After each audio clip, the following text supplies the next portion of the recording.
మానవుడు మహాప్రమాదకారి. ప్రేమాత్మ స్వరూపులారా,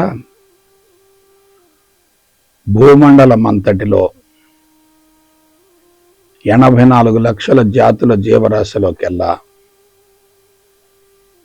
ఒక్క మానవుడు మాత్రమే పరిణామ క్రమంలో అన్ని విధాల ముందంజలో ఉన్నాడు. లక్షల జన్మలుగా జరిగిన మార్పులతో వందల కోట్ల సంవత్సరాల కాల వ్యవధిలో ఈ మానవుడు ఆవిర్భవించడం జరిగింది. పంచభూతాలలో జడ చైతన్యం, వృక్షాలలో జీవ చైతన్యం, జంతువులలో ఇంద్రియ చైతన్యం ఉంటే మానవులలో అదనంగా మనోబుద్ధి చైతన్యాలు కూడా ఉన్నాయి. వీని వలన మనిషిలో ఆలోచన శక్తి, అవగాహన శక్తితో పాటు తెలివి మేధా సంపత్తి అధికంగా ఉన్నాయి. ఫలితంగా మనిషి ప్రకృతిని పరిశీలించటం, దానిని గురించి లోతైన పరిశోధనలు చేసి తనకు అనుకూలంగా మార్చుకునే క్రమంలో వస్తువుత్పత్తిని అనూహ్యంగా పెంచటం వలన ప్రకృతి వనరులు దశల వారీగా ధ్వంసమవుతూ వస్తున్నాయి. ప్రస్తుతం భౌతిక, నీటి, వాయు కాలుష్యాలు తారాస్థాయికి చేరాయి. అందువలన ప్రపంచం ఎవరూ పరిష్కరించలేని అనేక భయంకరమైన సమస్యలను ఎదుర్కొంటుంది. పంచభూతాలు కలుషితమైనాయి, వృక్ష సంపద హరించుకుపోతుంది,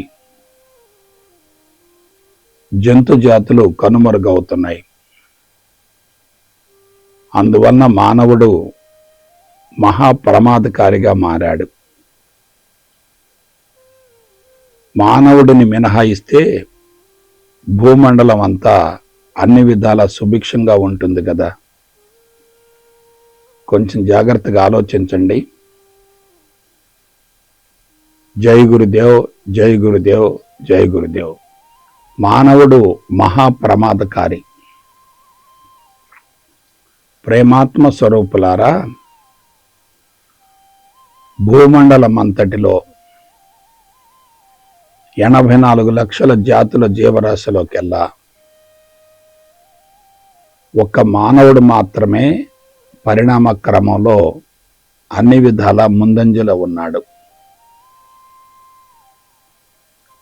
లక్షల జన్మలుగా జరిగిన మార్పులతో వందల కోట్ల సంవత్సరాల కాల వ్యవధిలో ఈ మానవుడు ఆవిర్భవించడం జరిగింది. పంచభూతాలలో జడ చైతన్యం, వృక్షాలలో జీవ చైతన్యం, జంతువులలో ఇంద్రియ చైతన్యం ఉంటే మానవులలో అదనంగా మనోబుద్ధి చైతన్యాలు కూడా ఉన్నాయి. వీని వలన మనిషిలో ఆలోచన శక్తి, అవగాహన శక్తితో పాటు తెలివి మేధా సంపత్తి అధికంగా ఉన్నాయి. ఫలితంగా మనిషి ప్రకృతిని పరిశీలించటం, దానిని గురించి లోతైన పరిశోధనలు చేసి తనకు అనుకూలంగా మార్చుకునే క్రమంలో వస్తువుత్పత్తిని అనూహ్యంగా పెంచటం వలన ప్రకృతి వనరులు దశల వారీగా ధ్వంసమవుతూ వస్తున్నాయి. ప్రస్తుతం భౌతిక, నీటి, వాయు కాలుష్యాలు తారాస్థాయికి చేరాయి. అందువలన ప్రపంచం ఎవరూ పరిష్కరించలేని అనేక భయంకరమైన సమస్యలను ఎదుర్కొంటుంది. పంచభూతాలు కలుషితమైనాయి, వృక్ష సంపద హరించుకుపోతుంది. జంతు జాతులు కనుమరుగవుతున్నాయి. అందువలన మానవుడు మహాప్రమాదకారిగా మారాడు. మానవుడిని మినహాయిస్తే భూమండలం అంతా అన్ని విధాల సుభిక్షంగా ఉంటుంది కదా. కొంచెం జాగ్రత్తగా ఆలోచించండి. జై గురుదేవ్, జై గురుదేవ్, జై గురుదేవ్. మానవుడు మహాప్రమాదకారి. ప్రేమాత్మ స్వరూపులారా, భూమండలం అంతటిలో 84 లక్షల జాతుల జీవరాశిలోకెల్లా ఒక్క మానవుడు మాత్రమే పరిణామ క్రమంలో అన్ని విధాల ముందంజలో ఉన్నాడు. లక్షల జన్మలుగా జరిగిన మార్పులతో వందల కోట్ల సంవత్సరాల కాల వ్యవధిలో ఈ మానవుడు ఆవిర్భవించడం జరిగింది.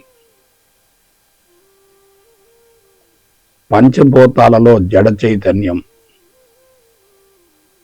వృక్షాలలో జీవ చైతన్యం, జంతువులలో ఇంద్రియ చైతన్యం ఉంటే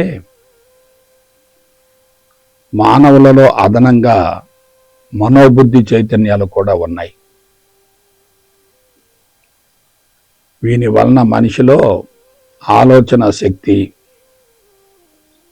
అవగాహన శక్తితో పాటు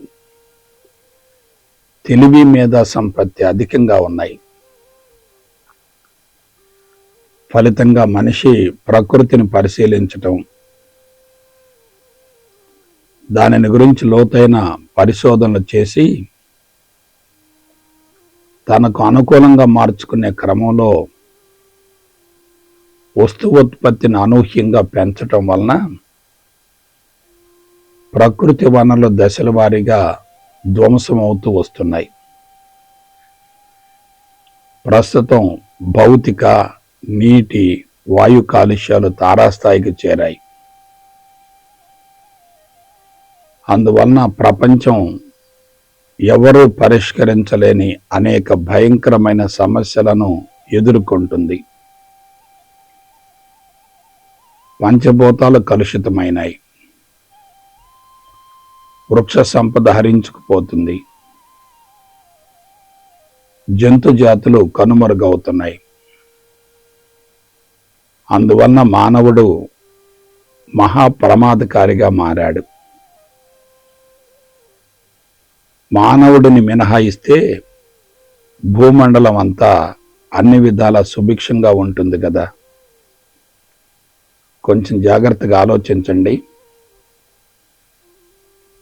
జై గురుదేవ్, జై గురుదేవ్, జై గురుదేవ్.